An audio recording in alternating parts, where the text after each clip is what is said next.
Hello friends, welcome in star study. Friends, जैसा कि आप सभी को पता है, ये हमारी ज्योग्राफी की सीरीज चल रही है जिसमें हमारे पिछले वीडियो में 30 क्वेश्चन हो चुके हैं। आज के इस वीडियो में हम अगले 30 क्वेश्चन करेंगे। तो चैनल पर अगर आप नए हैं तो चैनल को सब्सक्राइब कर लें, और इससे पहले का वीडियो अगर आप लोगों ने नहीं देखा है तो उस वीडियो को चैनल पर जाकर आप देख लें। तो चलिए यहाँ पर स्टार्ट करते हैं। 30 क्वेश्चन हो चुके थे। 30 के बाद आज हमारा 31 क्वेश्चन है।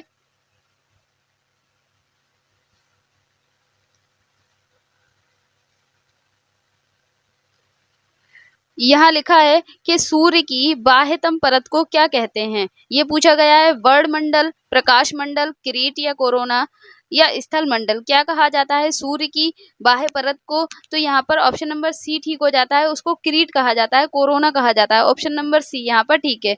इसके बाद अगला क्वेश्चन देख लेते हैं। अगला क्वेश्चन क्या कह रहा है कि सूर्य की ऊर्जा का स्रोत किस प्रक्रिया में निहित है। आपको ये बताना है। फोटो इलेक्ट्रिक उत्सर्जन में, नाभिकीय विखंडन में, नाभिकीय संलयन में या तापायनी उत्सर्जन में। कौन सा ऑप्शन यहाँ पर ठीक होना चाहिए? तो ऑप्शन नंबर यहाँ पर सी ठीक हो जाता है। नाभिकीय संलयन जो होता है, सूर्य की ऊर्जा का स्रोत इसमें ही निहित होता है, नाभिकीय संलयन में। अब अगले क्वेश्चन पर चलते हैं।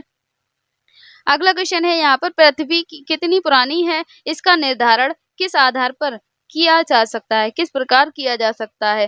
भूवैज्ञानिक समयमान द्वारा या रेडियोमेट्रिक काल निर्धारण द्वारा, गुरुत्वाकर्षण पद्धति के द्वारा या जीवाश्मन पद्धति के द्वारा? कौन सा ऑप्शन यहाँ पर ठीक होना चाहिए? तो यहाँ पर ऑप्शन नंबर बी ठीक हो जाता है। रेडियोमेट्रिक काल निर्धारण द्वारा ये पता लगाया जा सकता है कि पृथ्वी कितनी पुरानी है। यहाँ पर ये ऑप्शन ठीक है, ऑप्शन नंबर बी।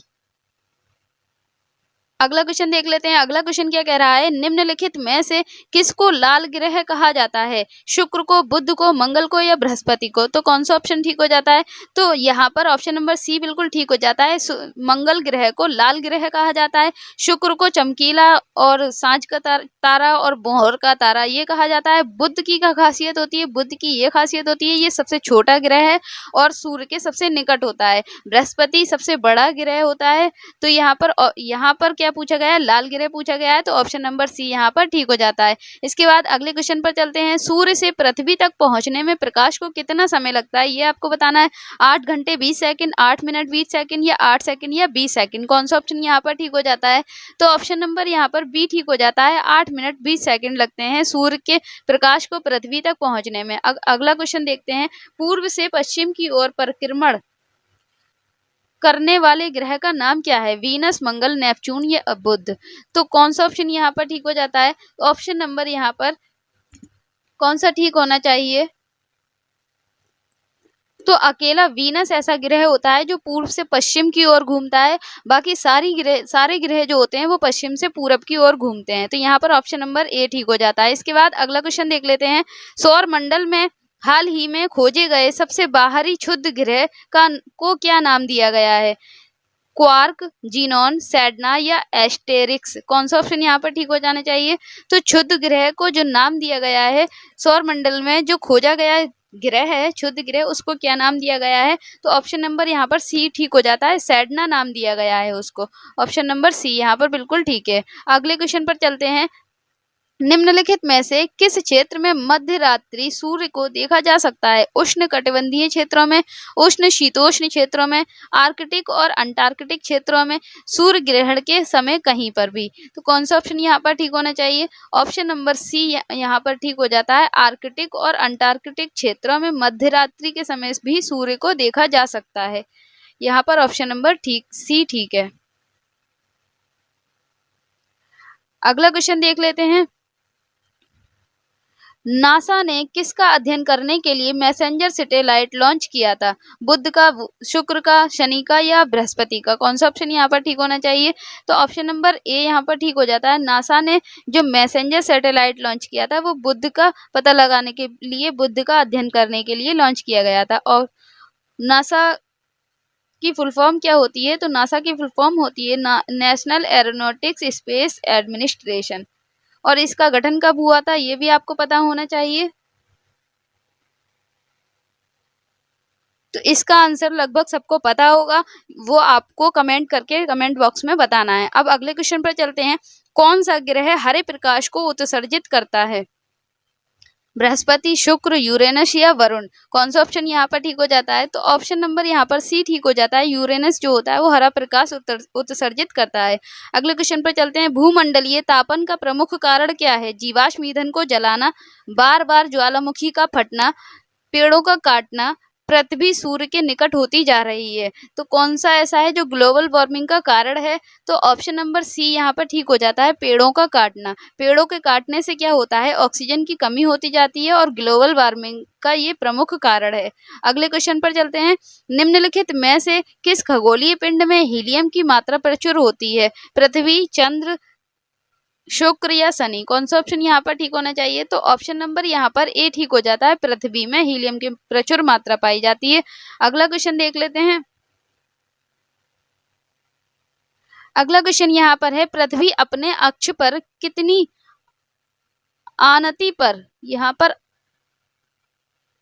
लिखा है झुकी, एक मिनट, यहाँ आनति लिखा है, मतलब आपको ये ध्यान रखना है कि पृथ्वी अपने अक्ष पर कितनी झुकी है। ये पृथ्वी है और वो अपने अक्ष पर कितनी झुकी हुई है, ये पूछा गया है।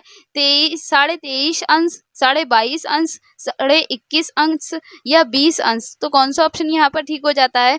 तो ऑप्शन नंबर यहाँ पर ए ठीक हो जाता है। पृथ्वी अपने अक्ष पर 23.5 अंश झुकी हुई है और यहाँ घूमती रहती है ये इस तरह से।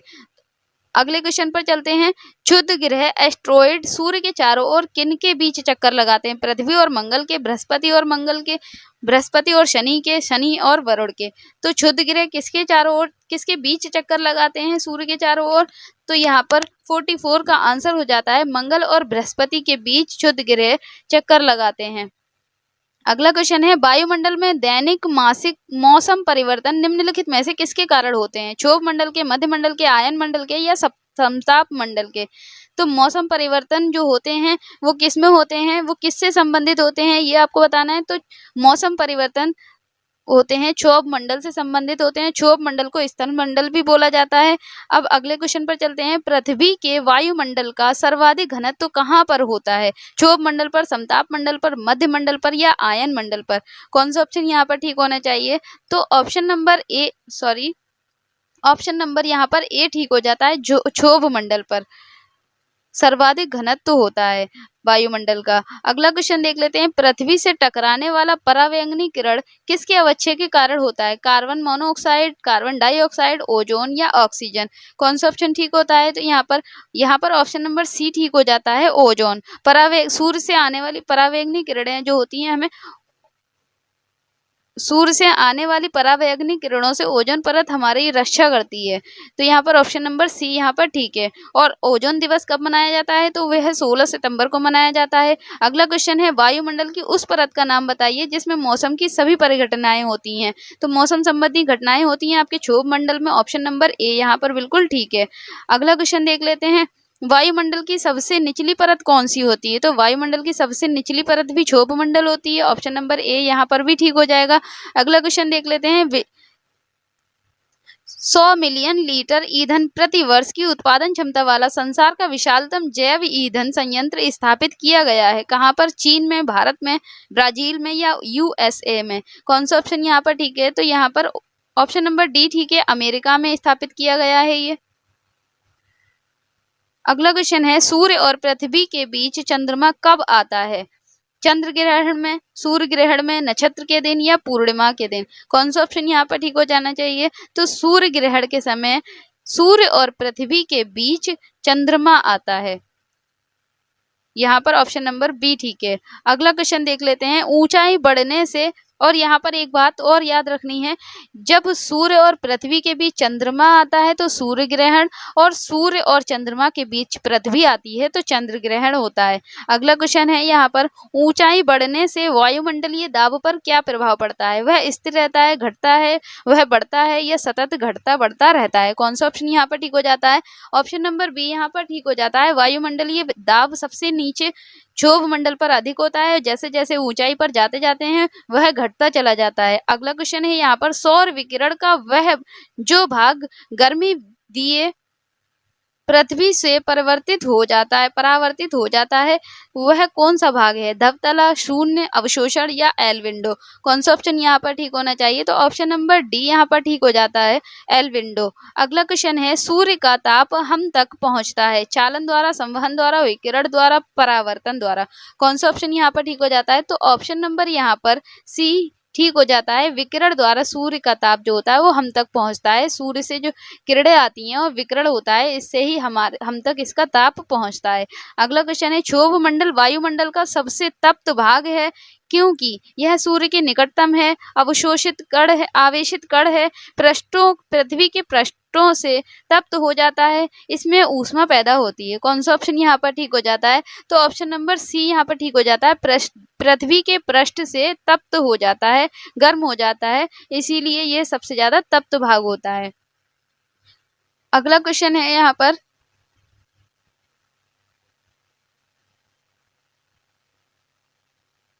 क्वेश्चन नंबर 56 है, वायुमंडल में जिस ओजोन छिद्र का पता लगाया गया है वह कहाँ स्थित है? आर्कटिक महासागर के ऊपर, अंटार्कटिक महासागर के ऊपर, भारत के ऊपर या अलास्का के ऊपर?